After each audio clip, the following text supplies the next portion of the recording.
Western Brazil. This region is home to more species than almost any other in the world. It's a treasure trove for any biologist. This is the Pantanal, the world's largest tropical wetland. I am Lydia Möcklinghoff from Germany. Working in this spectacular water world is an adventure every day. While elsewhere, the wildlife hides in dense rainforests, it's pretty much on show here. These are perfect conditions for a behavioral biologist like me. I came here for the giant anteaters. My workplace is the Fazenda Barranco Alto, a ranch in the middle of nowhere. Lots of cattle and nature. That's characteristic for this part of the Pantanal. Welcome to my second home, which is also home to some of the most impressive and weirdest wildlife in South America.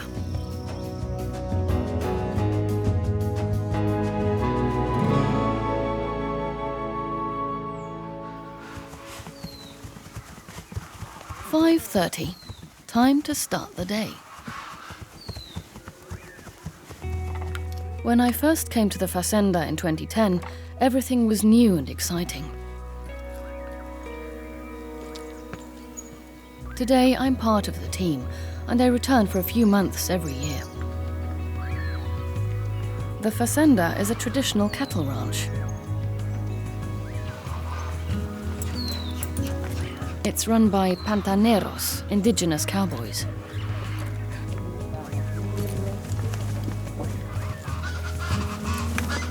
Around here, the horse is pretty much the best way to get around.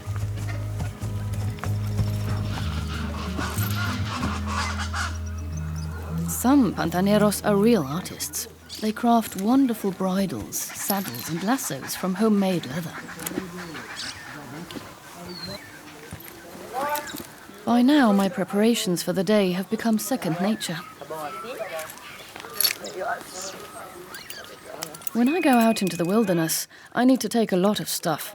Obviously, there's no corner shop around. Still, as experience shows, you always forget something.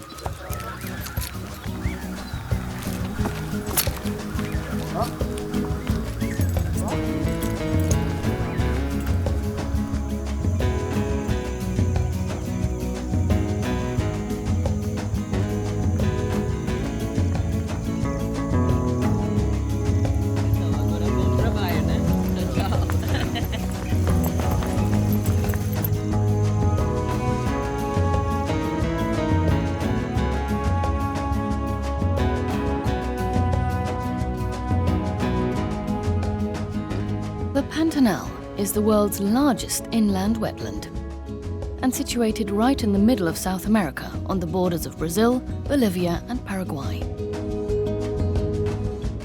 A pristine paradise the size of Great Britain.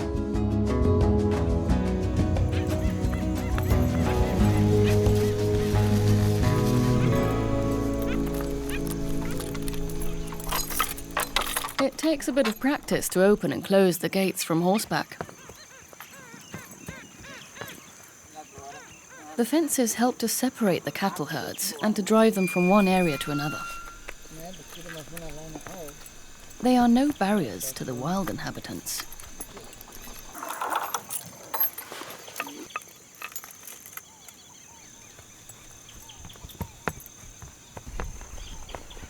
Hello, little Pampas dear. The density of wildlife on this ancient farmland is virtually second to none. There are animals everywhere around us, to be heard and seen. The macaws are noisy beauties.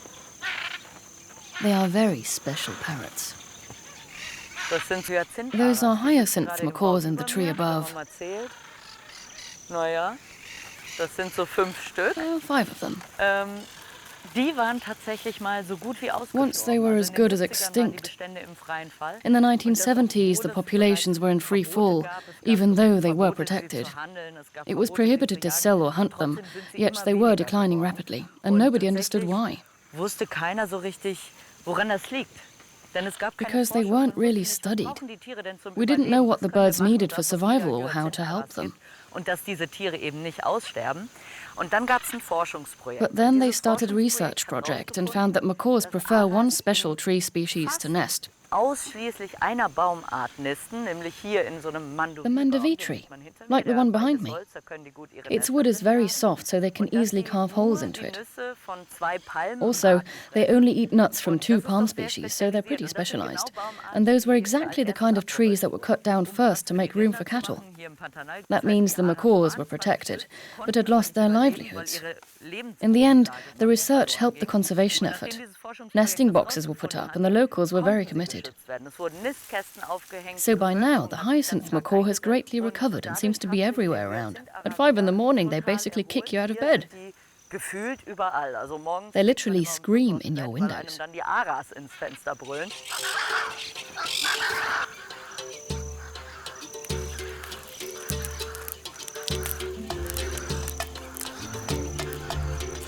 Even so, the macaws are one of my favorite birds.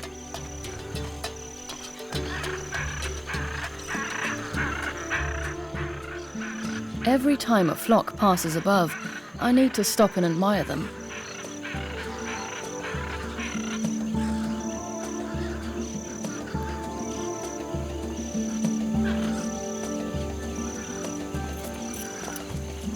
When I first came to the fazenda, I was afraid I would never learn to navigate this maze of woods, lakes and savannas.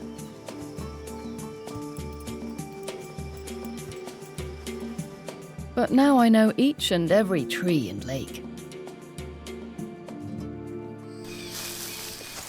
My first job today takes me into the grassland. There's a termite mound. The termites carry nutrients and seeds into it. And after a while it turns into this little island, a little clump of trees. The ground is actually richer in minerals than the surrounding land.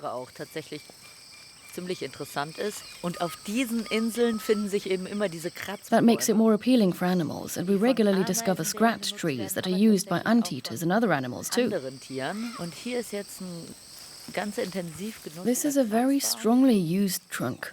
Some of the marks are fresh. Those are super deep grooves. The torn bark here looks redder. That means they're recent. So there's definitely a giant anteater around.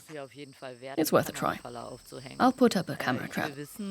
I'd like to find out whether anteaters deliberately choose a tree, or if they don't really care what they scratch on.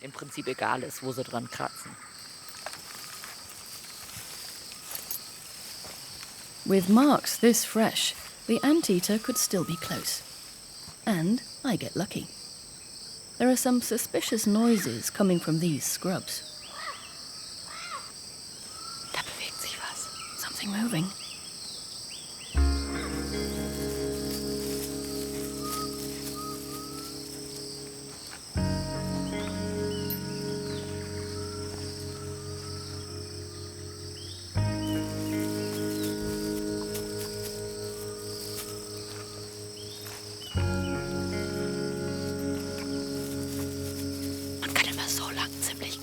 We can walk while it's noisy and won't hear us.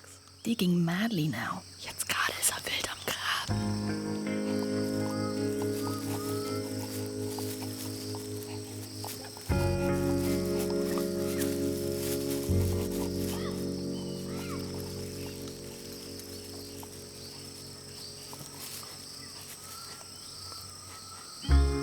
There's no question.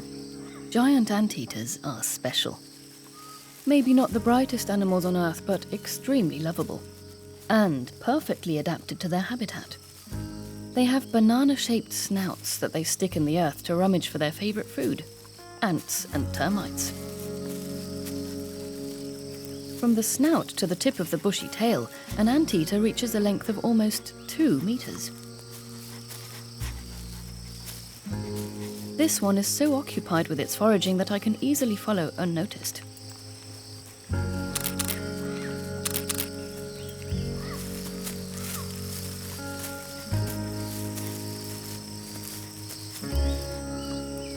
That's perfect for studying its behavior. Anteaters have strong claws on their forefeet. They mainly use them to dig for food. Still, they are also useful weapons when push comes to shove. In addition, anteaters have a strong sense of smell to pick out their prey underground.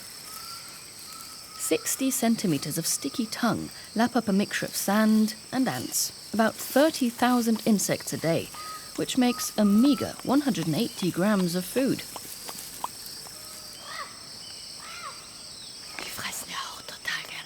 They are totally mad about fire ants, and you actually see that it stings. They brush them off like crazy. But they love it.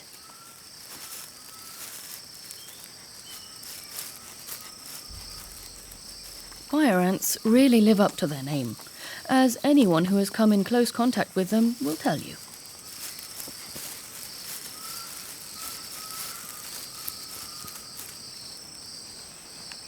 Super. Great. Ich kenne ihn schon seit einigen Jahren. I've known this guy for years. Das ist immer toll. It's always good to meet them again and learn about their home range and where they roam. Sehen kann, wo sie ihre Streifgebiete haben, wie sie sich bewegen. Das heißt, es war jetzt eine super Sichtung. So that was a wonderful sighting. I'll leave him alone now. See ya. Wow. Der hat hier He dug mega deep. tief gegraben. Super, super tief. Really, wenn really ich mal deep. die Hand reinstecke, If I put my hand in, it goes all the way down. hier runter. Also das ist genau die Länge It's von the whole of quasi his seinem head. Kopf. That's why his face was so Darum war dirty. dann auch das ganze Gesicht so total voller Erde. Those must be extremely tasty ants if he goes to such Die lengths. Aufregung lohnt.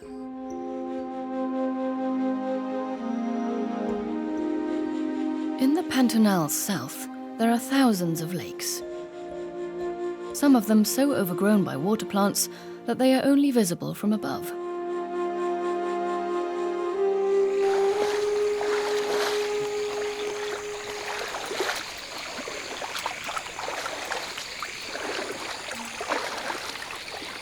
This is the greatest advantage of being on horse. I can manage deeper water.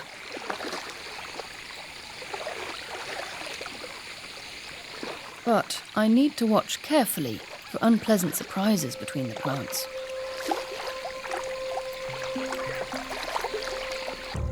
Caimans don't attack anything as large as my horse and me. But if one splashed away suddenly, my horse might bolt, which would be anything but ideal in the middle of the swamp.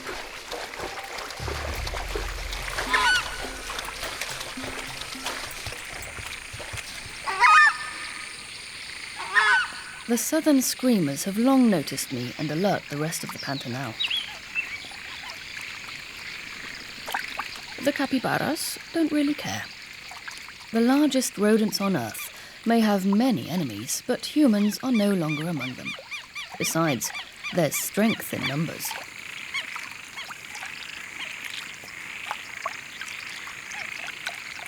Capybaras are true herbivores, and so they like to bathe in their vegetable soup. The head of the family is easily recognizable by the gland on his nose. He keeps an eye on things.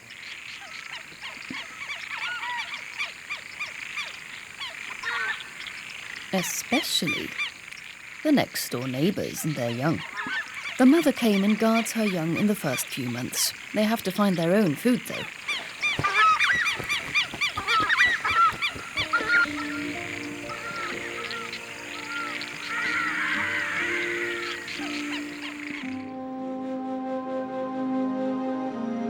Some lakes are devoid of plants because their water is salty.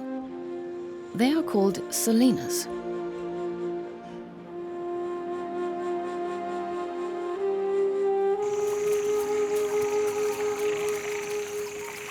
Capybaras also graze on dry land. Some families dwell along the salinas. They have gotten used to the salt water.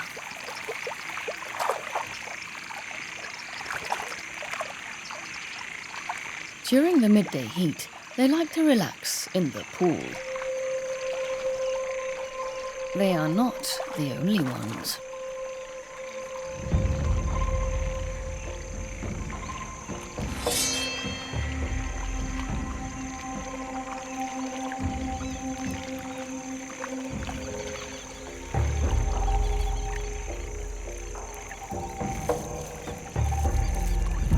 Caimans are cousins of the alligator, but only reach a maximum length of 2 meters. They are stealth hunters,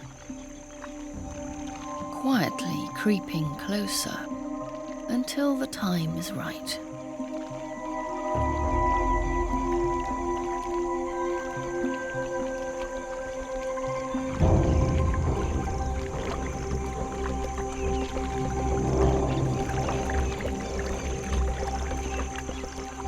The capybaras keep a close eye on them and hold their distance. Finally, the boss has had enough.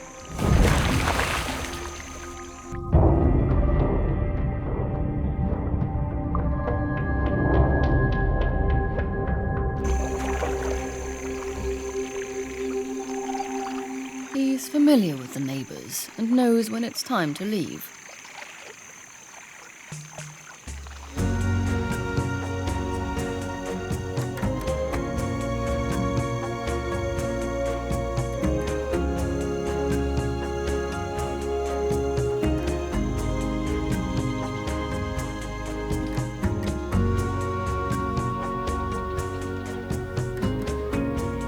During my studies in the Pantanal, I found many answers, but also loads of new questions. So I adopted a new project besides my anteaters. I'd like to know which mammals live in the various habitats around the ranch. It's challenging. I use a computer-generated grid with intersections about 1 kilometer apart. Once a year, I set up camera traps in these locations, and some of them are awfully hard to reach.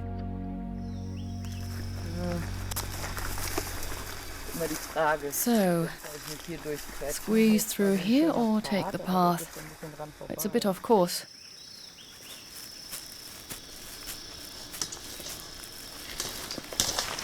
There's no getting into the forest without a machete. So eine Dornenbromelie. A thorny bromeliad. Get caught in that and you can forget your pants. And we're in the thick of it. Schön im Dornengemüse. The paths are overgrown in no time. I have to cut a new one every year.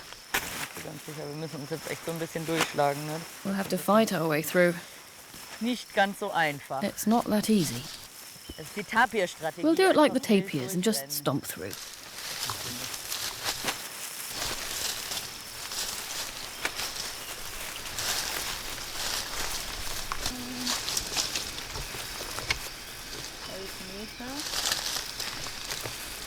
Ich brauche gerade noch den GPS-Empfang. Waiting for the signal.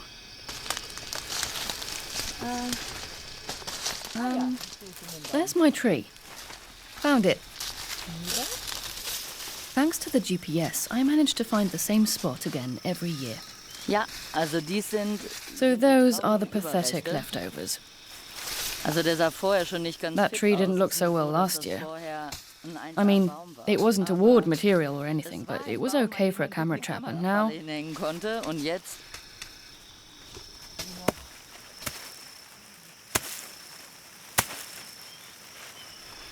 Sie muss eigentlich in dieselbe Richtung. It's got to point in the same direction, so I can't just pick any other tree. Baum nehmen.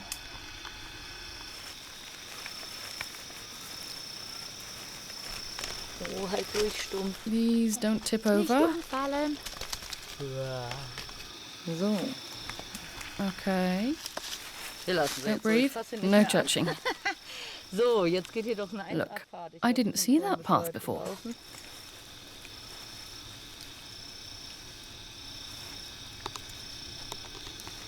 Ja, jetzt geht hin. Yep. 1 Abfahrt. Perfect.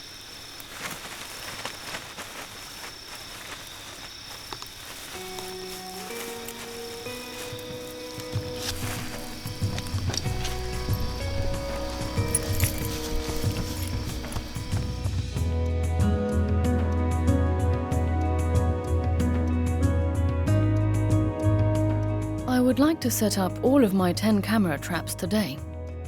That could be a problem though, as some of my locations are on the other side of the Rio Negro.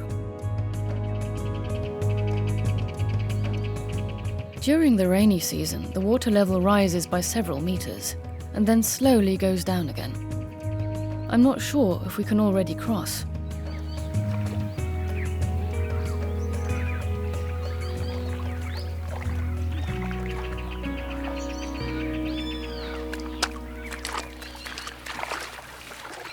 Nee, No, hier kommen wir nicht. no way. The horse always knows best. It refuses to go on.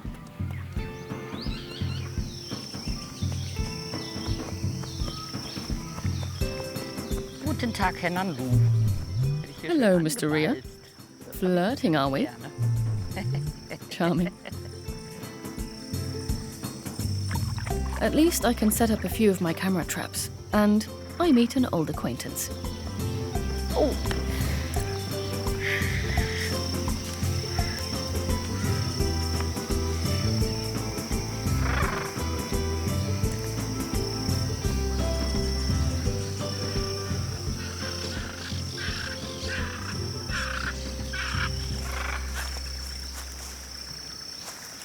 May I introduce? Claudia. I've known her for years. It's not easy to tell the sex of an anteater, but with her, I know.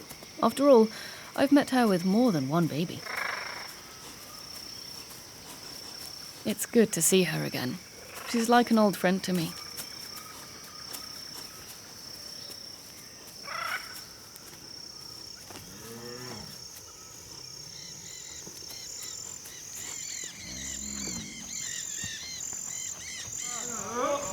Today, the cowboys are planning to drive 500 cattle to the outer regions of the ranch.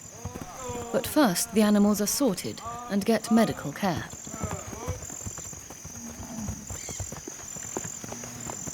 Some of the calves have navel infections and need antiseptic treatment.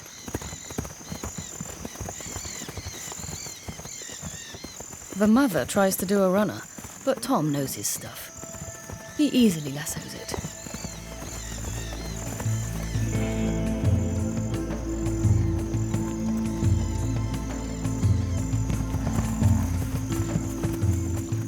The Pantaneros work with calm concentration. They respect the animals. And that's not only because frantic and violent behavior can result in a stampede. With them, it's a code of honor. Young cattle always follow the experienced leaders. The cowboys pick those out and drive them ahead. This is no factory farming.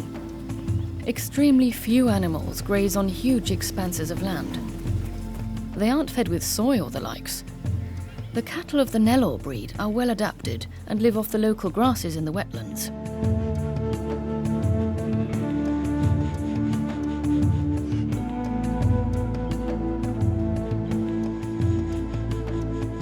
Back at the fazenda, I look at the pictures from one of the camera traps.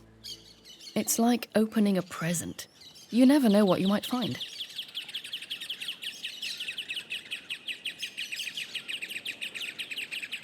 This time, it's a curious puma.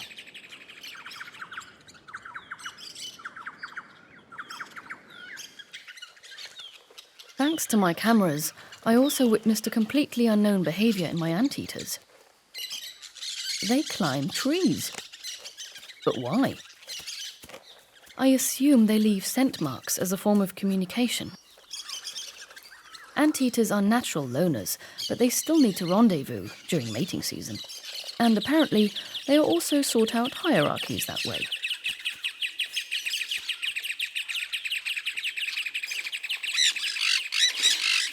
The Pantanal is no place for quiet.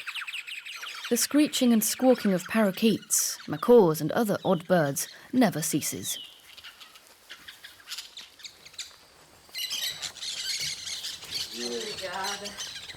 At the end of the day, we all meet up in the gopao, the barn.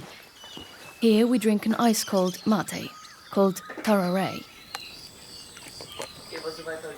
Wetland tells me they found a dead young cow today, probably killed by a big cat.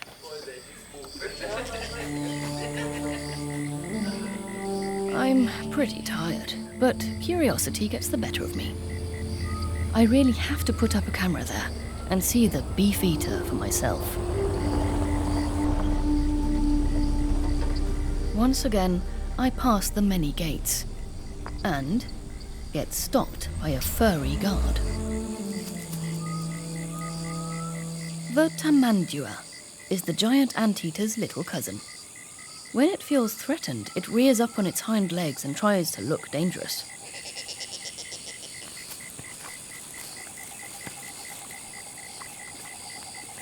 But then, it can't resist the tasty termites.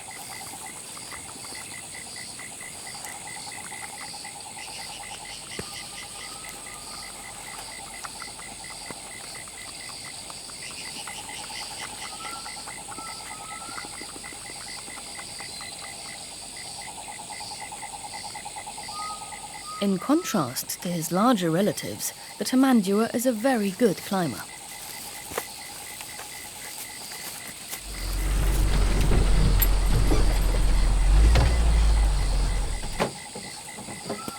We've almost reached the dead cow and, lo and behold, we discover fresh puma tracks in the sand.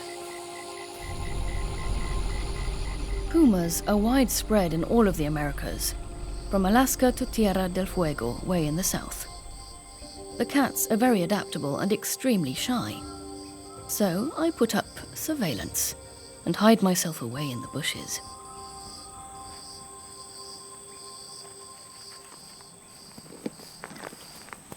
Jackpot. A female puma turns up at the carcass for a midnight snack. And then it gets even better. I discover a little spotted cat in a tree.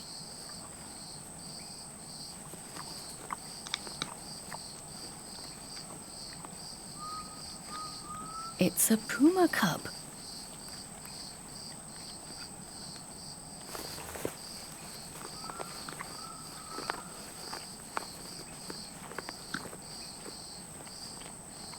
These are extremely rare shots. It's my best cat sighting ever.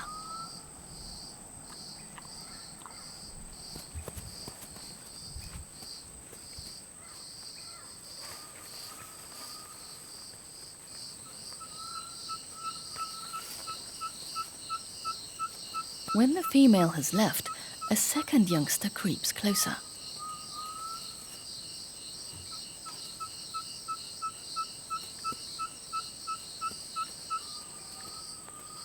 The mother has killed the cow and opened the carcass in one place. During the day, she left her prey covered with sand, well hidden from uninvited guests.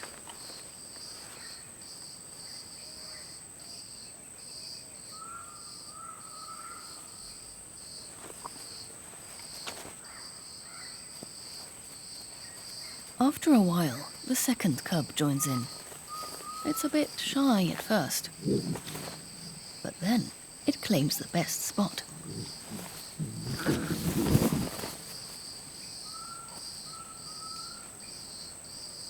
Here I am, seated in a South American shrub in the middle of the night, with two young pumas bickering right in front of me.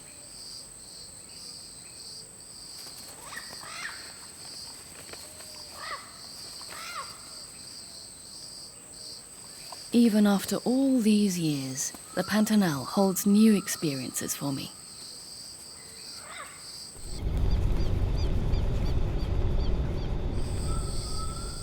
Nightfall doesn't mean bedtime around here, so it's no big surprise I meet an old friend on my way home.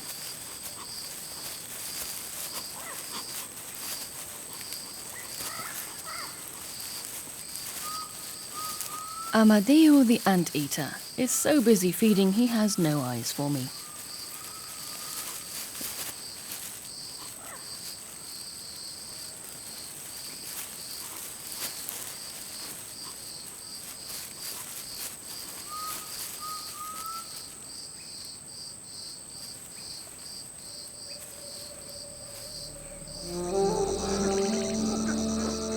It has been a long and exciting night.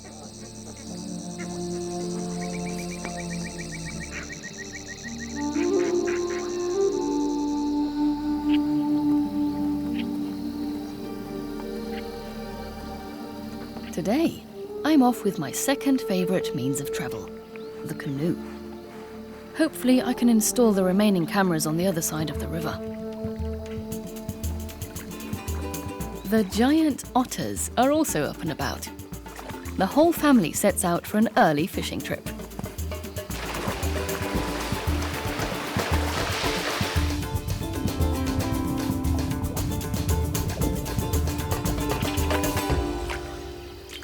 They eye me and my canoe with suspicion. Giant otters use a lot of different calls and sometimes even clan-specific dialects.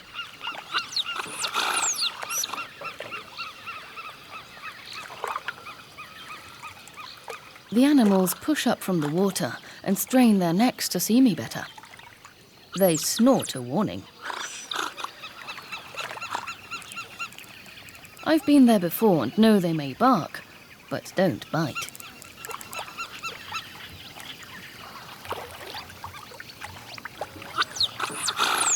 Otters are fantastic hunters, and the Rio Negro is full of fish. They secure their breakfast in one short dive. Today, otters have become a common sight in the Pantanal again. But in the 1970s, they were nearly extinct, just like the Caimans. While the reptiles were hunted for leather, the otters suffered because of their thick, velvety fur. They're not the best of friends. After all, they compete for the same prey.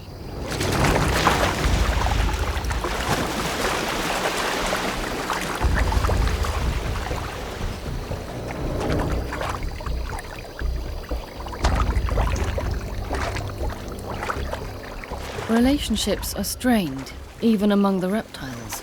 Successful hunters can rarely enjoy their meal alone.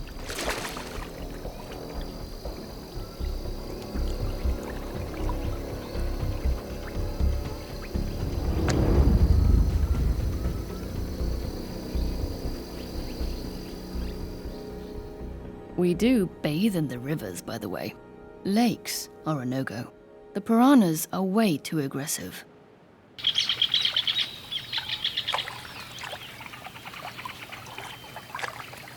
The larger the otter family, the greater their territory. With 9 animals, this is a strong clan.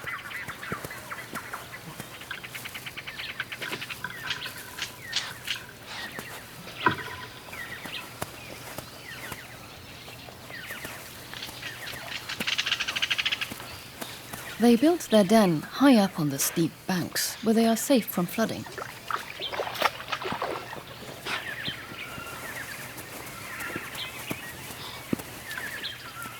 All family members leave scent marks at the entrance.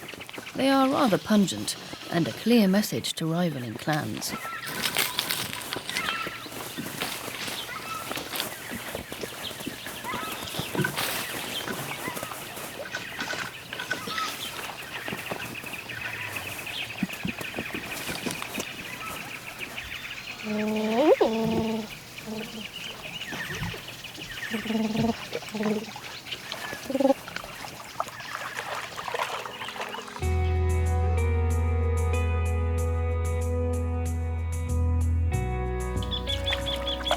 Behind the next bend lies the first stop for some of my camera traps.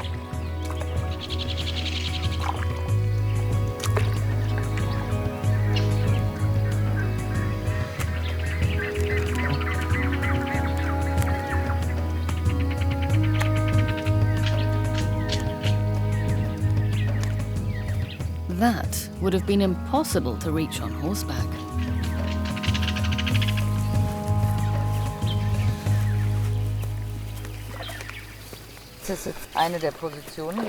This is one of the positions the computer came up with. Now I have to fix the camera around this huge trunk.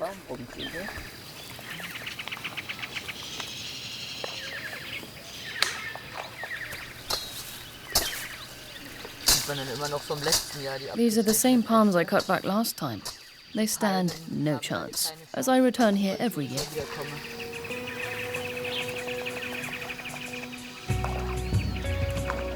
The riverbank is a favourite hangout for many animals.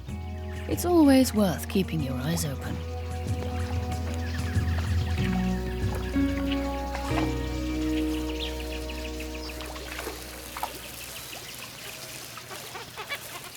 The most impressive is the king of the jungle.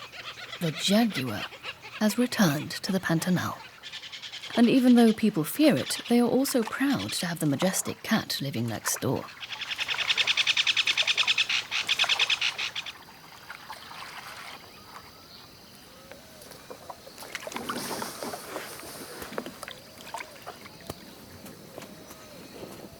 Luck is on my side. Those are fresh jaguar tracks. You can tell from how the sand is still piled up. The breeze would have blown them over pretty quickly.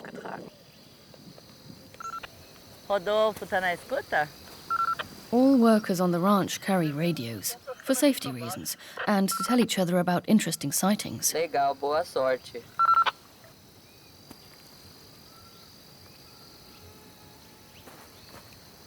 I'd better get going now. After all, the jaguar could still be close.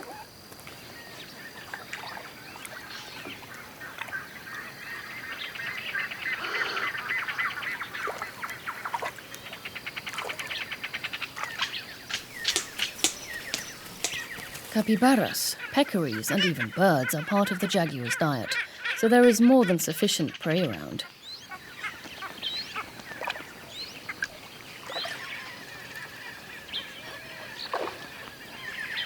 Humans are not on the menu. If you keep a respectful distance, there's nothing to fear.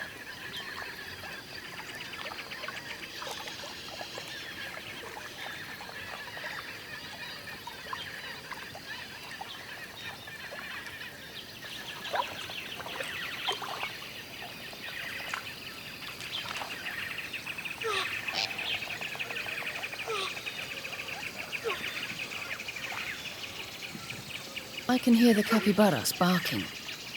When they spot a jaguar, they sound out the alarm across the whole river.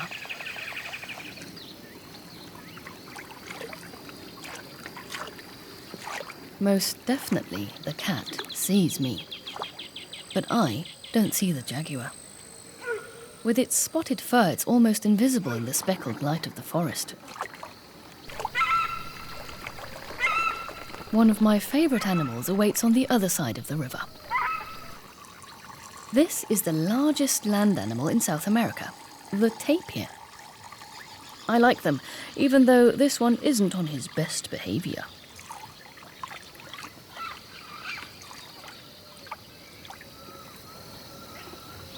And then, I can hardly believe my eyes. Right on the shore, there is a jaguar.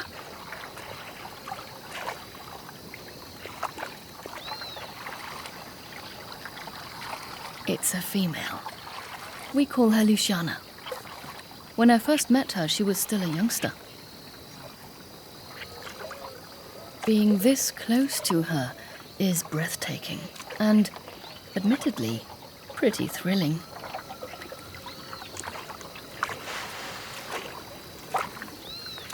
Inspired, I decide to set up a camera trap in a special place.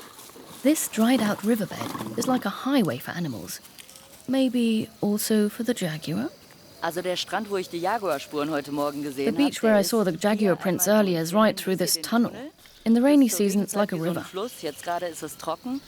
Now that it's dry, you can spot lots of animal traces.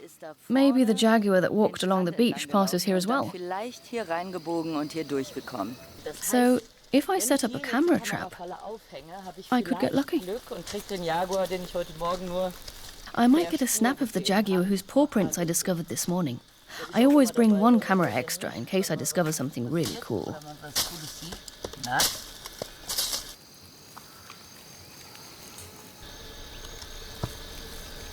Okay, und läuft. Viel Glück. Back at the riverbank, Fernando is waiting for me. He bears exciting news. Jay, a jaguar researcher, wants to install a trap further up the river. Fernando asks me if I would like to come. Absolutely. As it's too far for the canoe, I join him in his boat.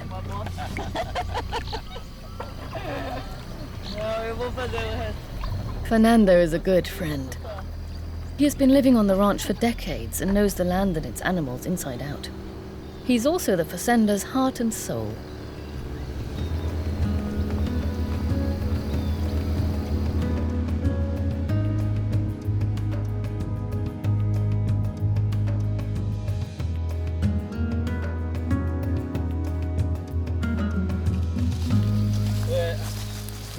For many years, scientists like the veterinarian Jay have been examining and tracking jaguars. They study the cat's behavior to learn how to protect them best. It takes a lot of experience to capture a big cat without causing harm or too much stress.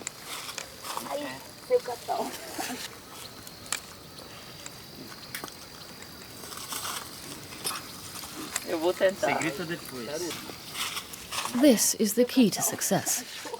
They anchor and conceal a lasso in the ground. The noose will tighten around the jaguar's paw. It won't harm the cat, but will be firm enough to hold it.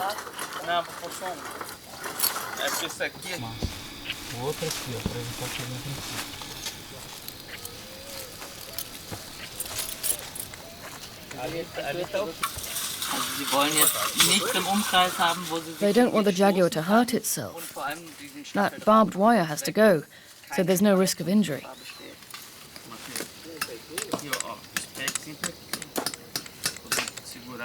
Jay offers me to test the trap. I'm always up for something like that. Plus, I can make sure the jaguar really won't be harmed.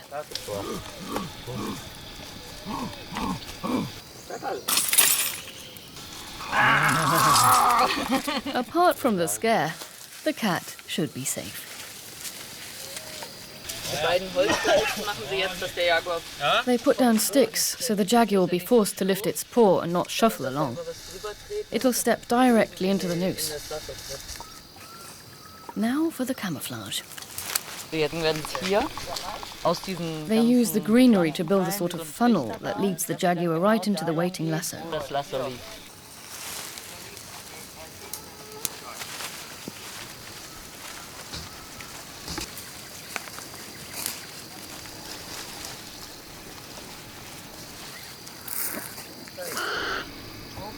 It takes about an hour. Then we're done. I cross my fingers. Jay and his team will make a hit. It's a long way back, and I still have to get my canoe.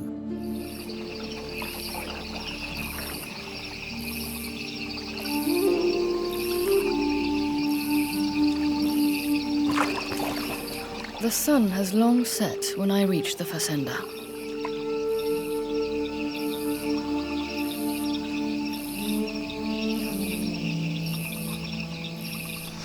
A few hours later, Jay calls over the radio.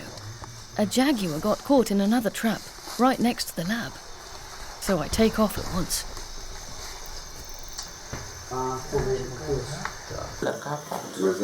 This is a very large male. Jay fits him with a GPS collar. After half an hour and a few more examinations, the whole procedure is done.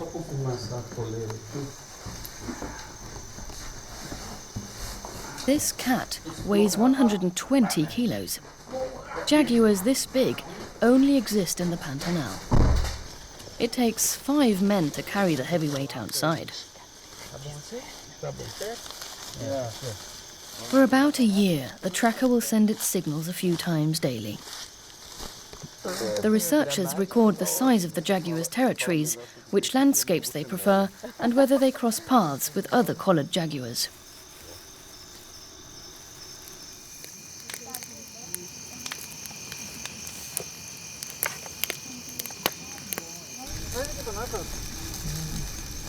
I return just in time for the churrasco, the traditional barbecue.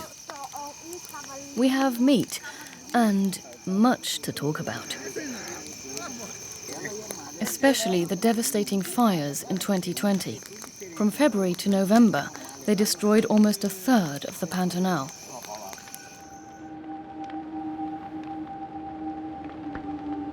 The first fires broke out when the water levels had reached their highest point. In the western Pantanal, they raged relentlessly.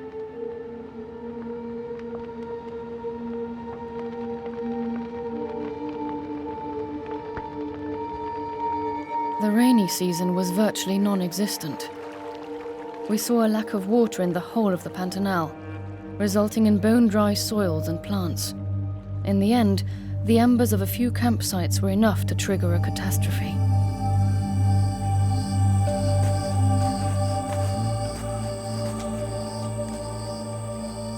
The Pantanal has never known a drought like this in recent history. Just a few months ago, I rode through water right here.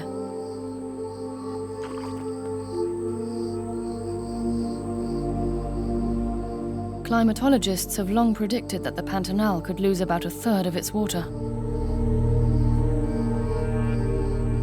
Should this be the beginning, it would spell disaster for the vulnerable wetland.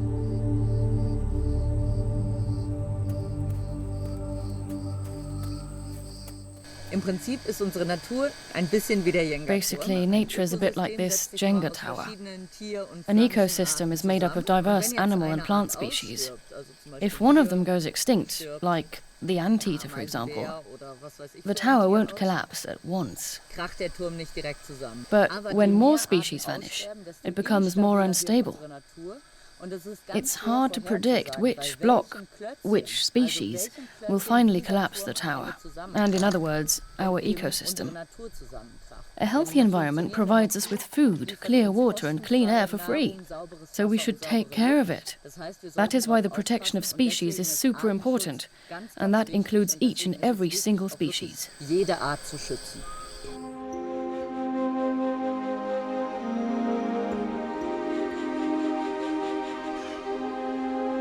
But to conserve a species, we need to know as much as possible about it.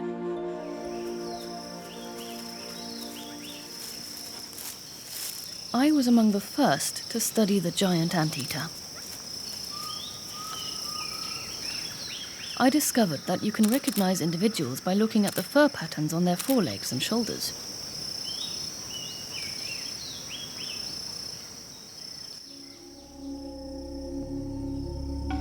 My second scientific project affirms that mammals seek shelter in the woods, especially when it's hot and dry.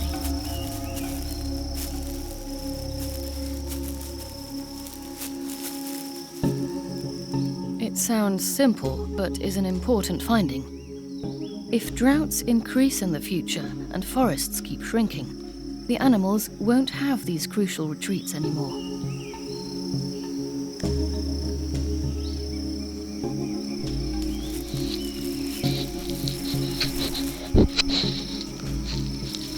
Much of the conservational progress in the Pantanal, achieved over decades, could be reduced to nothing. That would be a tragedy.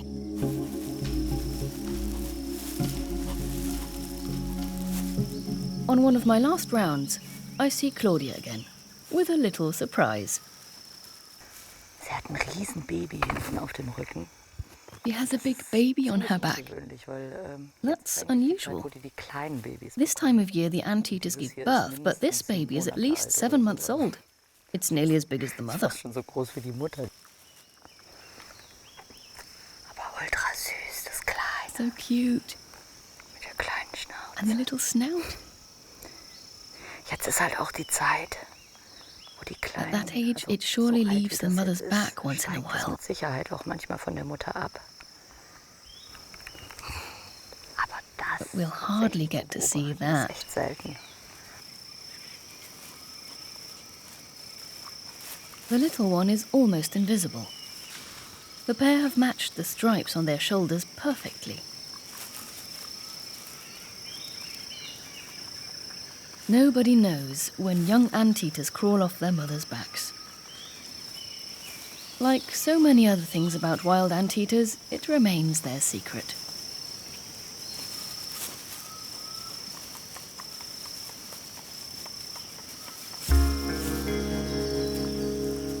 That makes extraordinary sightings like this all the more important.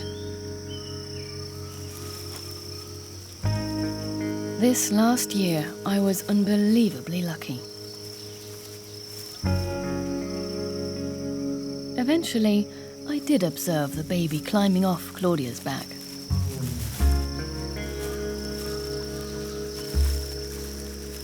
They spent a good bit of time apart, while the little one learned how to stick its nose in. And where.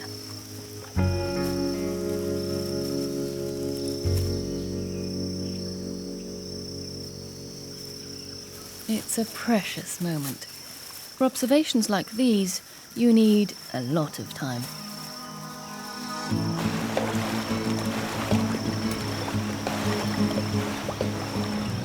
And that's why I'm going to return next year, to my wild second home and my fascinating anteaters. I hope they will roam this paradise in the heart of South America for a long time to come.